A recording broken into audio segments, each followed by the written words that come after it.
Miss টাইমলাইনের আজকের ভিডিওটি রাজধানীর একটি হাসপাতালকে কেন্দ্র করে। হাসপাতালের মর্গে নারীদের মৃতদেহকে কেন্দ্র করেই লোমহর্ষক এক ঘটনা বলা হবে এখানে। হাসপাতালের নাম সোহরাওয়ার্দী মেডিকেল কলেজ হাসপাতাল। হাসপাতালের মর্গে এমন এক ন্যাক্কারজনক ঘটনা ঘটে আসছিল গত কয়েক বছর ধরে, যা হলিউডের সিনেমার কাহিনীকেও হার মানায়। আশা করব ভিডিওটির সঙ্গেই থাকবেন।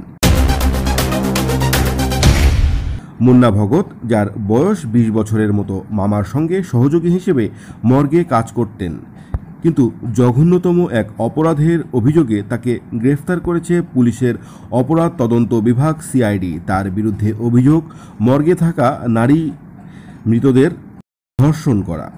সিআইডি কর্মকর্তারা জানান, বিভিন্ন স্থান থেকে যেসব লাশ ময়নাতদন্তের জন্য মর্গে নেওয়া হতো, সেসব লাশের মধ্য থেকে মৃত নারীদের ধর্ষণ করতেন মুন্না। সিআইডির অতিরিক্ত উপমহাপরিদর্শক সৈয়দ রেজাউল হায়দার জানান, ঘটনাটি খুবই ন্যাক্কারজনক। শুক্রবার সকাল 10:30টার দিকে সংবাদ সম্মেলন করে এ বিষয়ে মুন্না ভগত সোহরাওয়ার্দী হাসপাতালের মর্গে ডোম যতুন কুমার লালের সহযোগী হিসেবে কাজ করত।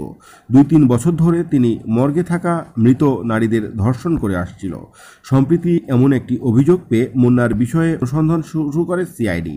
প্রাথমিক অনুসন্ধানে ঘটনার সত্যতা পাওয়ায় মুন্নাকে গ্রেফতার করা হয়। প্রাথমিক জিজ্ঞাসাবাদে মুন্না মৃত নারীদের ধর্ষণের কথা স্বীকারও করেছে। সিআইডির আরও এক কর্মকর্তা জানান, মৃত নারীদের ধর্ষণ করা পৃথিবীর জঘন্যতম একটি কাজ। সুস্থ ও স্বাভাবিক কেউ এই জঘন্য কাজ করতে পারে না।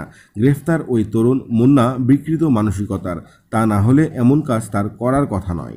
সোহরাওয়ার্দী হাসপাতালের মর্গে দায়িত্বরত ডোম ও মুন্নার মামা যতন কুমার লাল জানান, মুন্না গত 2-3 বছর ধরে তার সহযোগী হিসেবে মর্গে কাজ করত। তার বাবার নাম দুলাল ভগত, গ্রামের বাড়ি রাজবাড়ির গোয়ালন্দ বাজারে। সে আরও 2-3 জনের সঙ্গে মর্গের পাশে একটি কক্ষেই রাতে থাকত। তিনি আরও জানান, মুন্নাকে হঠাৎ খুঁজে পাওয়া যাচ্ছিল না, তার মোবাইল নাম্বারও বন্ধ ছিল। এ কারণে তারা বৃহস্পতিবার সন্ধ্যায় রাজধানীর শেরেবাংলা থানায় একটি সাধারণ ডায়েরি করেন। মুন্নার বিরুদ্ধে মৃত নারীদের ধর্ষণের অভিযোগ প্রসঙ্গে যতন লাল কুমার বলেন, মুন্না মাঝে মধ্যে গাঁজা বা নেশা করত, কিন্তু এরকম একটি কাজ সে করতে পারে তা ভাবতেই পারছি না। প্রিয় দর্শক, এই রাজধানী ঢাকাতে এই ধরনের হলিউডের সিনেমার কাহিনী, এই ধরনের একটি অপরাধের কথা শুনে কেমন লাগলো সেই বিষয়ে আপনাদের প্রতিক্রিয়া জানালে উপকৃত হব। আর চ্যানেলটি যদি ভালো লাগে অবশ্যই সাবস্ক্রাইব করবেন, আর বন্ধুদের সাথে আমার এই ভিডিওটি শেয়ার করতে পারেন। আর বলে রাখি যে এই ধরনের বিকৃত মানসিকতা অর্থাৎ মৃত নারীদের যে ধর্ষণ করার ঘটনা, এটি নতুন নয়। সারা পৃথিবীর বিভিন্ন দেশে এটি হয়ে থাকে। এটিকে মেডিকেল টার্মে নেক্রোফিলিয়া, একটি মানসিক ভারসাম্যহীনতার রোগ হিসেবে চিহ্নিত করা হয়ে থাকে। ভালো থাকবেন, সুস্থ থাকবেন।